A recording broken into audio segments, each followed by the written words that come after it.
Welcome back to my shop. My name is Guy, and this is the third episode of my Greene and Greene clock build series. If you missed the first two parts, I'll leave a link in the corner for you to take a look at those later. Today I'm going to work on all the details that really make this a Greene and Greene inspired design. Let's get started.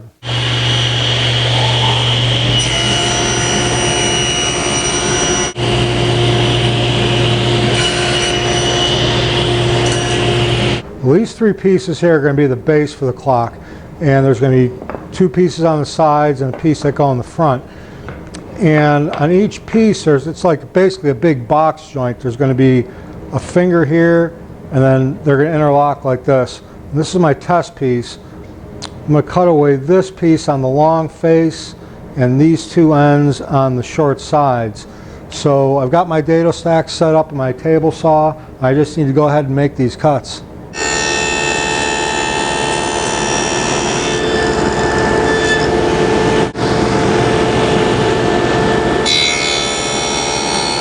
I've got these joints cut and they slip together pretty easy. They're a little loose, but there's absolutely no gaps anywhere, which is a good thing. I've done some drawings where all the ebony plugs are going to go. I've never done this before, so I'm kind of nervous. I don't want to ruin this piece, but I think I'm going to get through it okay. So I've laid out all the parts, and I put just a little X where all the plugs are going. And I need to take my square and a pencil and mark all these in next. Well, I've marked out all the square holes for the ebony plugs, and I've set up my mortise machine to cut these. Now, everything I've seen or read before, everybody uses a special tool or uses a spare mortising bit to cut these. And the reason why is that a lot of these mortising machines, the bits travel outside the mortise and it leaves a little scallop around the outsides. I'm pretty lucky here. Mine does not do that. So I'm going to go ahead and use this machine instead of doing all this by hand.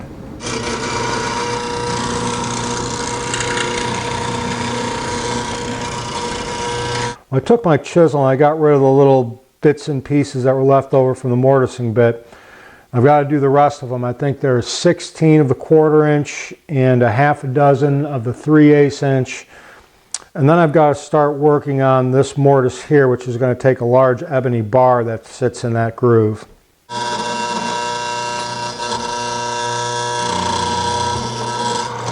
Well, I got all the square holes cut for the ebony plugs and the bars and the bottom rail here. After I dry assembled it, I noticed I made a pretty significant mistake. These are supposed to be centered in these top rails, and when I measured down here, I made them the same distance as they were down here.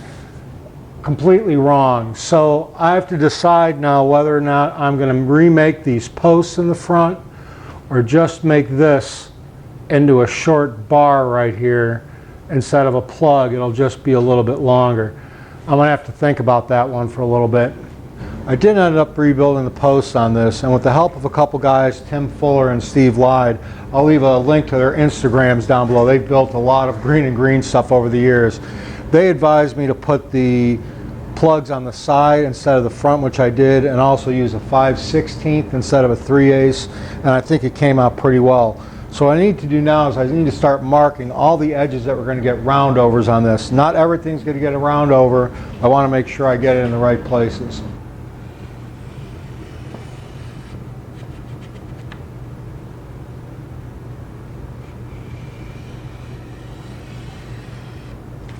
All the edges that need rounded over are marked with blue chalk now, and I just need to go over the router table and round them over.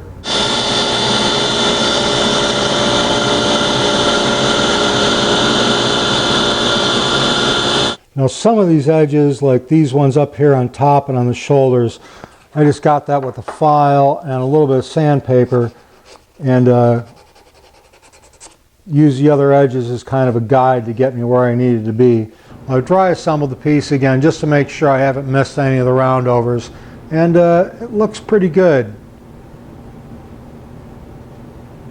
Next thing I need to work on are the ebony plugs. I've got this nice piece of ebony here I'm going to use for the bars and the plugs. Obviously I'm not going to use all this, but the first step is to cut a 3/8, well actually a little bit over 3/8 of an inch thick slice off, and I'll be able to get everything off of that, plus have a lot left over. but I'm using a regular circular saw blade here. The kerf on this is only a 1/16 of an inch thick, and just because I don't feel like wasting any more of this than I have to.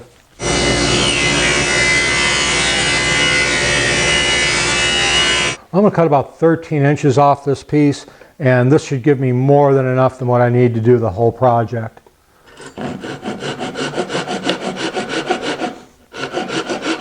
Well, to make the ebony bars, I've got to put a round over on the front of it. I don't know if you can see that on camera. Just a very gentle curve. And I threw together this jig. It's not too pretty, but it works. This piece was cut to the exact same size as this one. I'm just going to stick the ebony in here like that. I've got to put a little filler strip to hold it in. And then I'm going to go over the router table and cut that profile in the front. Well, at the router table I have a 3/4 inch beading bit set up, and it's set at the right height just to catch the center of this.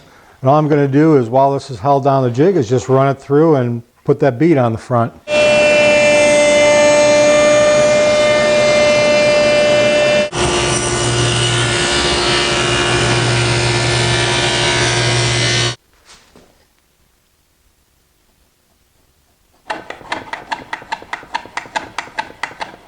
I cut this to length and fine-tuned it with my shooting board, and it's a perfect fit. I do not want to put these in yet. I've got to do all the sanding first and then do some finishing steps before I put these in. But I'm going to go ahead and cut the ones for the other two sides right now. Now with this remaining piece of ebony, I need to get a couple pieces out of it. The first one being a 32nd inch over 5/16, which is 11/32.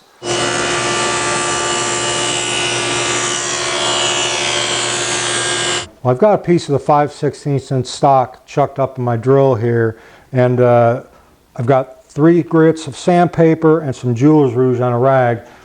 This will be the second time I've done it. There's the first one. This process is well laid out by William Ng, and he did a video on it on YouTube, and I'll leave a link in the description below. So I'm going to take the piece of stock that's in my drill, and as it's spinning, I'm just going to let it bounce into these pads. Now what these pads are is I've got 150, 220, and 400 grit, and underneath each one is a piece of Scotch-Brite pad to give it a little cushion. And what it's going to do after I get through the 3 grits, it's going to round over the top of this piece right here, and then with this, that'll shine it up a little bit. So let me show you how this works.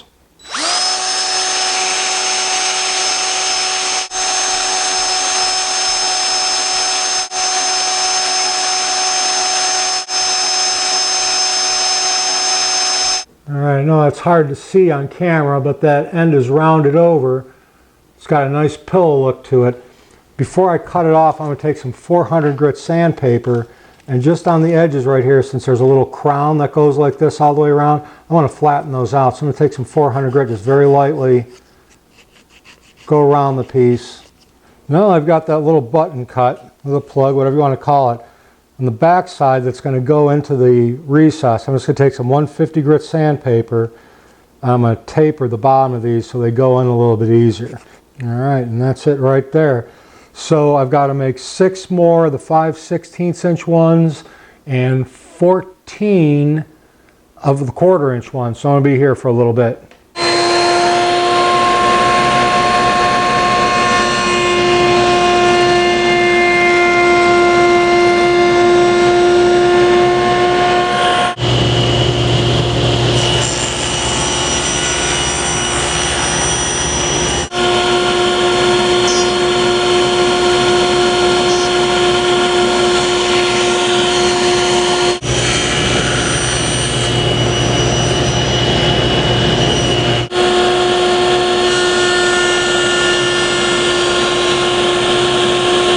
After I cut these out at the bottom with the router, I just used some sandpaper and files and chisels and things like that just to round this over to give it a nice pleasing feel to it. This groove is going to have a small ebony bar, and I've had some 1/8 inch stock laying around for a while, and I sanded it round going up through the grits to 600, and then rubbed it on the same pad that I made the ebony plugs with the Jewel's Rouge. And now I'm just going to cut that and fit that so it sits in there perfect. Now these three pieces here are the base, and if you're sitting in a chair looking up, you'll be able to see underneath the clock. And I don't want a big empty space there, so I'm going to put a bottom that goes up into it. Now the two side pieces are going to require a rabbet, and I can go all the way through with these. I've marked pencil where those are going to be. Now on the long front piece, I've got to create a stop rabbet. And what I've got is I've got a 1/2 inch straight cutting bit with a 1/4 inch exposed going both forward and up. And I've got some marks on here where the starting point and the stopping point is going to be. So I just need to make these rabbets real quick.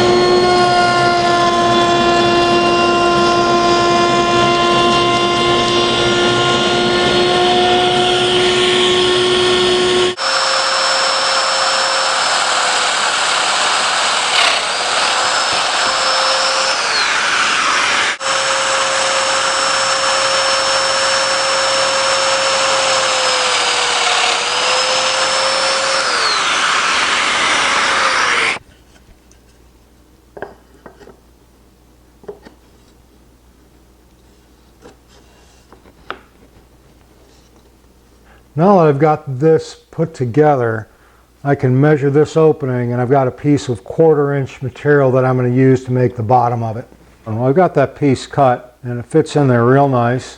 I did leave about a 1/16 of an inch off the back for a little bit of expansion and contraction on this piece. It shouldn't expand and contract too much. It's only a 1/4 inch thick, but better safe than sorry.